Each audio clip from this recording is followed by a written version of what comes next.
అయితే third week లో ఒక సంఘటన జరిగింది. అరే మనకంట ముందు చాలా స్క్రాప్ ఉందిరా, వాళ్ళంతా వెళ్ళిపోయాకే మనం వెళ్తాం అన్నారు. సో అందరికంటే ముందు మీరే బయటకు వచ్చారు. దీనిపైన మీరు ఏం చెప్తారక్క? అరే ఏం మాట్లాడుతున్నారా నువ్వు? నీకేమన్నా బుర్రున్నదారా? నేను డెఫినెట్ గా రాకపోతుంటుండే. అది నేను అంటే లైక్ కావాల్సుకుని నేను అబ్బాయిలాగా చేసైనా సరే వెళ్తాను నేను అనే దగ్గరికి తెచ్చుకున్నా. నేను ఆల్మోస్ట్ 1.5-2 గంటల దాకా నేను ఆ బిగ్ బాస్ తోని సాటర్డే ఎపిసోడ్ తర్వాత చేసిన. అండ్ స్క్రాప్ ఉన్నది అని ఏ సందర్భంలో అన్నా అంటే మాకు చెత్త వేసేది వచ్చింది, నామినేషన్లో చెత్త వేసుకోవాలా మీద. సో అట్లా వచ్చిన వర్డ్ అది. అంటే ఇంకెంతమంది మేము చెత్త వేయాలో లేకపోతే ఇట్లా అనే దగ్గర మనం ఇంకా చాలా మంది చెత్త వెళ్ళేది ఉందిరా మనకంటే ముందు అన్నా. And I still believe the same.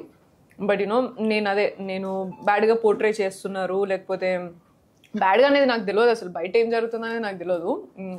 ఆ రోజు సాటర్డే నాకు అర్థమైందికి బిగ్ బాస్ అనుకున్న వాళ్ళనే యూనో జీరో చేస్తారు, అనుకున్న వాళ్ళని హీరో చేస్తారు అని ఆ రోజే అర్థమైంది. అయితే చాలా మంది చెత్త ఉన్నారు, ఆ చెత్త బయటకు వెళ్ళిపోవాలని అన్నారు కదా, అంటే ఆ చెత్తగానే మీరు బయటకు వచ్చారా? నో అనే చెప్పొచ్చు, నేను హీరోగానే బయటకు వచ్చిన. ఆడపులి అని మీకు మీరే ట్యాగ్ లైన్ ఇచ్చుకున్నారు. దీనిపైన మీరు ఏం మాట్లాడతారు? రాధిక అక్క, సారీ సోనియా అక్క.